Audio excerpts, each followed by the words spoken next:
Aquest dissabte a 2:15 del vespre arriba a la sala El Mar, visió d'uns nens que no l'han vist mai, de Xavier Bovés i Alberto Conejero. Avui precisament ens acompanya el 50% de l'autoria del text. Xavier Bovés, bon dia. Hola, molt bon dia. Com anem? Molt bé, molt content d'estar a punt d'actuar. Doncs contents de tenir-te amb nosaltres i de que ens expliquis quina és la història que s'amaga darrere el text que ens presenteu aquest dissabte. Doncs mira, la història és la història d'una promesa, que és la del mestre Antoni Benages, mestre català de Mont-roig, que en època de la República, l'any 34, se'n va anar cap a Bañuelos de Bureba, que era un poble a Burgos, i la seva promesa era, és una anècdota, però no ho és tant. Ell donava classes allà durant 2 cursos, va donar classes i va ensenyar d'una altra manera, no?, d'oferir als alumnes d'aprendre, d'ensenyar el que és el quotidià, a partir d'una pràctica molt diferent a la que tenien el costum, i els va prometre que, com que no havien vist mai el mar, que se'n va donar amb una de les pràctiques que feia, que ells mateixos escrivien sobre què s'imaginaven, sobre com podia ser el mar, els va prometre que els portaria a veure el mar. I aquesta promesa no es va poder dur a terme perquè l'any 36 va haver-hi l'alçament militar i malauradament la història del mestre és tràgica com tants altres perquè el van executar, no? Llavors l'espectacle retrata aquesta trobada del mestre amb els alumnes i és una oda a tots els mestres que treballen i que lluiten perquè els nens i nenes puguin aprendre i créixer de la millor manera possible, no? I és un espectacle poètic, documental, perquè ens basem en els escrits que el mestre Benages publicava a la pròpia empremta que utilitzaven a l'escola i que ells mateixos imprimien quaderns que parlaven del quotidià, com també escrits que ell feia amb cartes i diferents articles que escrivia a diferents diaris de la comarca. Del mestre Antoni Benages en sabem que va ensenyar a Bañuelos, un poble de 200 habitants. Com vau descobrir la seva història? Doncs va ser gràcies a en Sergi Bernal, que ha escrit un llibre fabulós amb l'escribano que es diu Desenterrant el silenci, que és un llibre justament que retrata com des del moment en què estaven a la Pedraja, que és una fosa que van estar buscant restes, i allà un veí del poble va dir que segurament allà podia ser que hi fos el mestre català, i el Sergi, quan va escoltar aquesta història, va començar a preguntar, i gràcies a ell, que porta ben bé més de 10 anys buscant informació, s'ha pogut reconstruir la memòria del mestre a partir dels quaderns que el mestre va fer amb els seus alumnes, amb l'empremta Freinet, que és una tècnica francesa que ell va dur a terme a l'escola, en el qual els nens escrivien en un quadern, imprimien i publicaven, i ells escrivien sobre el quotidià. Doncs allò és realment un arxiu de memòria històrica sobre el quotidià del poble.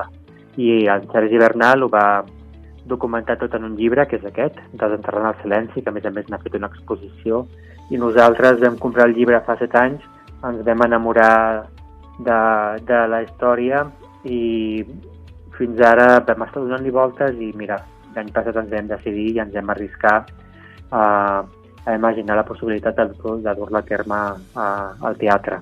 El teatre ha de poder contribuir en la memòria històrica? I tant, i tant. És que la memòria històrica no està tan vinculada al passat, sinó que és un acte del present, perquè el passat no és un animal que està dormit, sinó que justament en moltes ocasions el present està molt present en tot allò que observem i que pot esdevenir en un futur tornar-hi a ser, no? Com el que estem veient avui dia, tant en les retallades, en tot que és l'àmbit públic, com en tants altres realitats a nivell social i polític, no? Perquè realment els drets ens han costat molts anys guanyar-los i s'ha de fer molta cura perquè continuïn existint, no? Llavors la memòria històrica ens serveix justament per això, per ser conscients que cal aprendre perquè s'oblida fàcilment, no? Com ho deia en un altre espectacle, les coses s'obliden fàcilment si no es nombren. I les generacions joves és important que també sapiguem explicar-los la història d'una manera propera i emocional i que ens puguin entendre, no? Que no els queda tan lluny. Per això aquest espectacle uneix també la història dels mestres amb la història dels alumnes, i això ens agrada, perquè es pot emocionar un mestre, però també es pot emocionar una persona adulta com una persona jove, perquè es veu reflectida. Tots hem passat per una aula i tots tenim un mestre que ens va canviar d'alguna manera la vida, que ens va ensenyar a imaginar, que ens va ensenyar o que ens va donar suport en un moment difícil, i és un moment vital que pot realment reconduir-nos cap al que podem donar i cap a allò que sabem fer, no? I realment és molt important. Ens porteu dissabte al Mar, visió d'uns nens que no l'han vist mai. Per què heu triat aquest títol? Doncs justament perquè és el títol d'un dels quaderns que van publicar a l'escola i és el títol del quadern més poètic que van publicar, que és aquest desig de poder anar a veure el mar, però que no es va poder dur a terme, i els escrits són poemes que els propis nens escriuen de com s'imaginen que és el mar sense que l'hagin vist, no? I que els nens, d'alguna manera, el mestre el que ve a dir és que ells ja coneixen aquest mar, tot i que no l'han vist mai, no? La seva capacitat d'imaginar-hi és infinita i l'hem d'empoderar. Quina presència tenen, doncs, dins de l'obra els quaderns d'aquest mestre? Són realment protagonistes de l'espectacle. L'espectacle és documental per la informació que es relata, no? Que és tota certa, però després és poètica i d'objectes, perquè hem tingut la sort als quaderns de poder recuperar aquesta memòria i imaginar-nos els objectes que ells utilitzaven en el quotidià.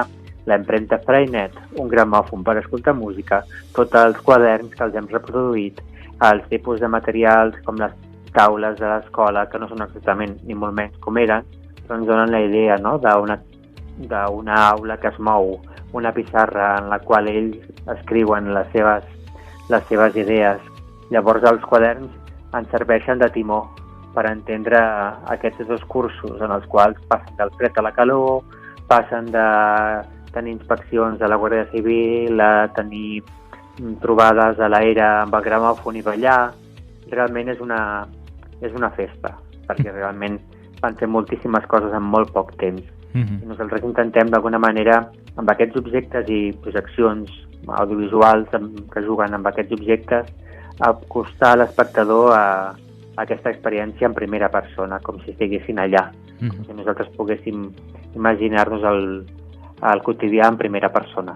Per tant, és un espectacle entre el teatre poètic i l'homenatge a la figura de Benages?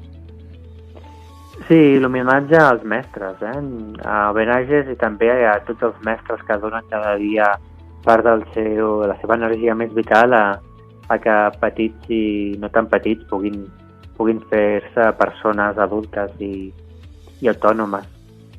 I la memòria del mestre és vital, perquè ell va ser, en la seva època, un emprenedor amb un entusiasme que es contagia i que és força comú en els mestres. No? El mestre és una professió que és vocacional, perquè la quantitat d'energia que li dediquen i realment l'esforç que això implica no té preu, no? Per anar acabant, Xavier, quin paper fan la música i la il·luminació dins d'aquest espectacle? Doncs la música és vital, hi ha un espai sonor que acompanya a l'espectacle i a més, en dos moments de l'espectacle recuperem dos temes que ens han cedit dos pianistes que toquen, el mestre d'un compositor de l'època, que és Antonio José Martínez Palacios, que és un compositor també, ell era de Burgos i que també va morir fusilat a l'època del 36, l'any 36, i va escriure unes peces precioses per la qual era contemporani a Benages i ens agradava molt també recuperar la seva partitura. I a nivell de llums, i a nivell de plàstic, i tota la proposta en escena és força cuidada, perquè el que intentem és justament jugar amb l'imaginari de que un espai que poden ser 4 taules es pugui convertir en el poble, en diferents moments de l'aula, dintre, fora, i juguem realment amb un espai íntim i un espai que pugui l'espectador sentir com proper, no? Ja porteu unes quantes funcions de gira. Com surt el públic que us ve veure en teatres? Estem molt contents. La veritat és que és difícil opinar moltes vegades sobre el que tu fas, però la reacció del públic en aquestes funcions que estem fent de gira és molt emotiva, perquè la història s'ho val i creiem que hem aconseguit també fusionar diferents disciplines artístiques en una sola, la qual sumen al relat del propi Benage, sumen en l'imaginari dels nens i sumen també en aquest homenatge a mestres, homes i dones que tots també els devem molt, no? Tots hem estat nens i tots tenim un record d'aquests anys tan especials que van passar a l'escola, no? Amb els seus millors i pitjors moments, com qualsevol, però en la majoria dels casos els mestres són els que fan que sigui possible, no? Que els millors moments es donin i que un pugui sortir d'allà amb ganes. Heu vingut mai a Argentona, Xavier? A Argentona no. O sigui que amb moltes ganes també jo personalment de presentar la feina. No he tingut l'oportunitat i en tenim moltíssimes ganes. Doncs vinga, serà l'ocasió de votar aquí a Argentona i veure aquest text, el Mar, visió d'uns nens que no l'han vist mai. Coautor de Xavier Bovés i Alberto Conejero. Xavier, moltíssimes gràcies per acompanyar-nos i que tingueu una bona sintonia entre el públic argentoní. Moltes gràcies a vosaltres. Bon dia. Esperem que sí, i tant. Bon dia.